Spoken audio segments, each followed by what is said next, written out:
Look at it. You can't step to the long box. You can't. You can try, but you never will.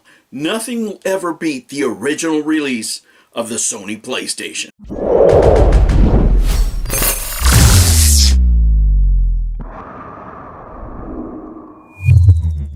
Hello humans, and welcome to another episode of Gen X Gamer. You know, I like being dramatic on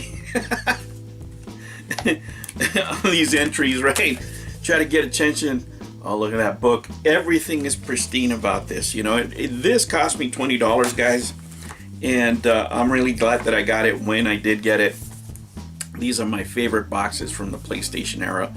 And when we talk about the PlayStation, the original PlayStation, you know, things that get forgotten through time are, you know, how impactful those releases were back in the day. The PlayStation was a leap in technology, right? In video gaming. It was, yeah, now we have arcade quality, right? We had gotten close before, but this was it. You know, and this game in particular, and I'm going to put some of the images here. Back in the day, you know, I know this looks boxy now.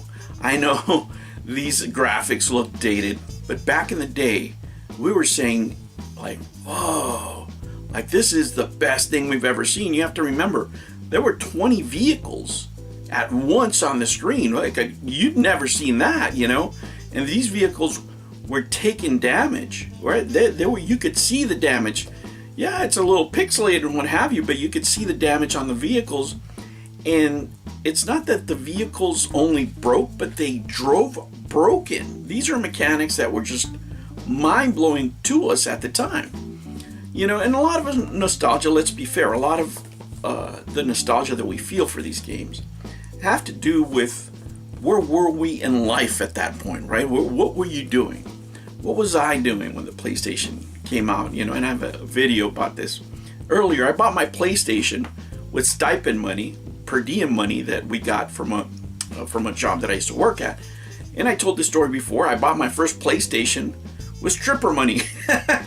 It wasn't stripper money. It's just that my coworkers that were on this assignment with me were using it to go to the strip joint. You know, and I went, you know, with them the first time. But, you know, frankly, if you've been to TJ, you know, everything else in the U.S. falls short, except maybe for Vegas, right? So I said, screw this. I really want the PlayStation. So I saved my money. You know, I was eating lunch. I was staying at the cheap motel rather than the hotel we had gotten the stipend for. And I saved my money and I bought my PlayStation at Circuit City, I think it was called back then. Anyway, and at that point I had two daughters, you know, and you know, I was a new father, you know, I've been married for about 6 years, and this is the only thing that I had, man. And let me tell you, when I bought my PlayStation, I think at first I couldn't even afford games. All I had was a sample disc, and within that sample disc was Destruction Derby. And man, every single game in that sample disc, I think it had Jumping Jack Flash, it had Battle Arena Toshinden, and I think it was Destruction Derby, if I'm not mistaken. And I have to go back and do a video on those jam packs or sample discs back in the day. But guys, that's where I was in life, and this was really my only source of entertainment at that point, because my girls are like a year apart basically. So we had two little ones, you know, and it was a handful. You go to work. This particular job I had to travel, you know, and the shifts were long, you know, they're 14-hour shifts sometimes. So when I got to sit down and relax, you know, I'd really try to make the best of it and play as many video games as I could. And this console is significant to me, not only because of that period of time, but, you know, since I keep all my consoles, when I eventually had a son, you know, a couple of years later, he started playing on that console. Like that was the console that he started on, and that's the console that he identifies with as a gamer, you know. And it just brings so many memories back, guys. And I really want to talk about, you know, what the game was, why it was so amazing to us. I remember calling my friends over And they didn't, at this point they didn't game, right? They didn't game, and I had to convince them, like, dude, you got to see this. You're not going to believe the PlayStation. This is next level. You haven't seen anything like this before. And I remember that a lot of times we started off with Battle Arena to Shinden, playing, because, they were into the Street Fighter stuff. They were gaming arcade, right? They were always arcade gamers. So they started off with that. But once we got into Destruction Derby, they were amazed, right, at what the graphics they were seeing on screen. They were similar to the racing games that they were playing in the arcade, but went even further because of the destruction component of it, right? That the vehicles would get damaged, that they drove broken, right? And the amount of fun that you can have, it was pretty amazing for that time. All right, guys, so I want to make a break here to share some quick facts, right? Some factoids, if you will, about the game, some fun ones, right? So the developer for this game was Reflections Interactive, and later Ubisoft Reflections, right? Publisher was Psygnosis, and whenever you see that name, you know you're going to get a great game usually, right? The release year for this was 1995. For America specifically was like November 16th. Platforms that this game came on, they came out on PlayStation, PC, and also the Sega Saturn, which you can try also, through whatever means you can. The technical highlights that really made this game stand out is that it supported up to 20 cars on screen at once with minimum slowdown, right? That was a big feature for us. Usually we're used to things really slowing down when you had that many images on the screen. But it featured real-time damage model, which is what I was talking about, that altered the vehicle physics based on impacts. It used a single car model retextured to save system memory. The tracks were short and enclosed to maintain performance on limited hardware, of the time, right? And the physics were simplified for the PlayStation's digital controller. Now, there's some development notes that I found.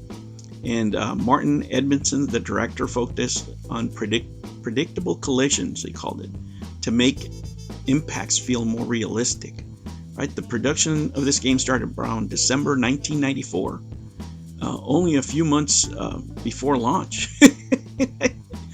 First shown publicly at E3 in 1995, Reflections used some of the physics ideas that later they used in the Driver series. That this is one of the forefathers of Driver, which we'll talk about probably in a later episode. What is the legacy of this game? Well, it sold over 1 million copies by 1996. It became one of the first PlayStation Platinum Greatest Hit series titles, that were put out there. And inspired later destruction-focused games like Burnout, Flat Out, and Wreckfest. So it was influential not only, to gamers, but also the industry. Now, there were other games that even surpassed this, right? And again, guys, take it from the point of view of what we were seeing. Just imagine people that were playing, the Super Nintendo and went to this, right? If you look at the Super Nintendo racing games, and you compare it to this, they're worlds apart. And that's how we took it. And, that marks the point where I, walked away from the arcade.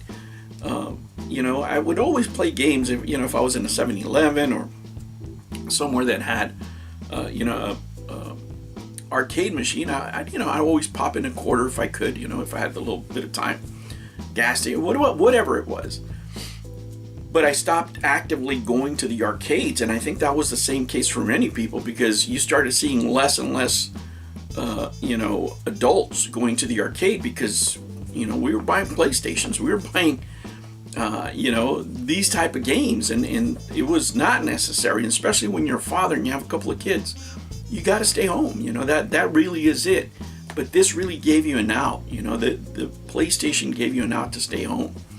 And I remember that this game for me was so meaningful because, like I told you, I only had the sample, right? And I played the crap out of that sample. Just let me tell you, I had every bit of fun in that sample track that they gave you. Man, I tried to master it as much as I could. And funny enough, I was able to emulate the game afterwards, but I didn't own this long box game until recently when I lived in the Bay Area, and I was out there at a gaming store with my son. We went in there, you know, now he's an adult, now he's got a couple of kids, right? And I go in there and they have this, and it's just sitting there, and I'm just like, you know, I went back in time, and the guy goes, yeah, it's $22 or $21, something like that. And I was like, no way, let me get that, right?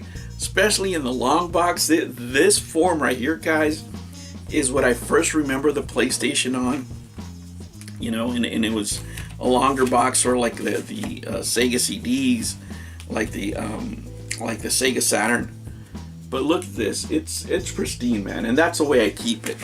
But you're seeing here is you know, on the emulation, that's what I use it for, right? To preserve my games, to back these up and play them there. And it does serve a purpose, man. When emulation first came out, you know, I was completely against it. You know, as a purist, like, oh, you gotta have this and you gotta have that. But as my collection grew and some of my games started getting damaged, right? Because I play my games, you know, and the more you handle them, unfortunately, the worse it is for some of the games. Some of them get light damage, you know, they'll start fading. Some of my Sega Saturn games, at least 2 of them, have disc rot now. You know, I still keep the disc even though they're not playable. But I play the emulation, but I keep the disc because those are the discs that I bought back in the day, right? These are the games that were meaningful. These are the games that, you know, bring nostalgia because they built us as gamers, you know. And what I've realized is a lot of these games, a lot of the meaning they have for me, it really transcends any technical aspect that I can give you here, or I gave you on the Substack article that I wrote. You know, it's really the time and place you are in life that really cements the feelings you have towards a game. And I remember at that point, you know, I was a young father, I had a lot of responsibilities, and my work sucked, right? I had just the worst boss in the world, you know, a complete egomaniac narcissist, but the job paid super well, right? Per diems, you know, overtime. I mean, it was a good salary for the time for a person without education like myself, but I had to earn every single cent with sweat and tears and some dumb son of a bitch yelling at me 24/7, right? That was, I'm telling you, just an a-hole of a boss. And you know, the only relaxation I would have is video games, you know, because I knew there wasn't anywhere else that I was going to go that was going to pay me this well, right? I was able to afford a home because of this job, but man, I had to go through it, you know. In the toughest times for me were coming home, being pissed off, wanting to punch this son of a bitch on the weekly, you know, on the weekly. And funny story, he ended up being in a court case, and I was going to testify against him, right? And he knew I hated his ass. And no bullshit. This guy shows up with a bodyguard. He hired a bodyguard because he thought I was going to whoop his ass. You know what? And I probably, you know, I wouldn't have done it in a courtroom, right? If I saw him, you know, in a bar or something. Oh yeah, you know, it was on. Like Donkey Kong, I would have floored his ass. But not, you know, not in a courtroom, but the guy shows up with a bodyguard and I'm like, this fucker, you know. But yeah, you know, that's what the memories of this game are, you know, and it's unique to everybody, you know. And I think there are so many interesting stories out there, so many interesting stories like mine that bond us to these, you know, these games, not only for what they are, but the moment in life they capture for you, right?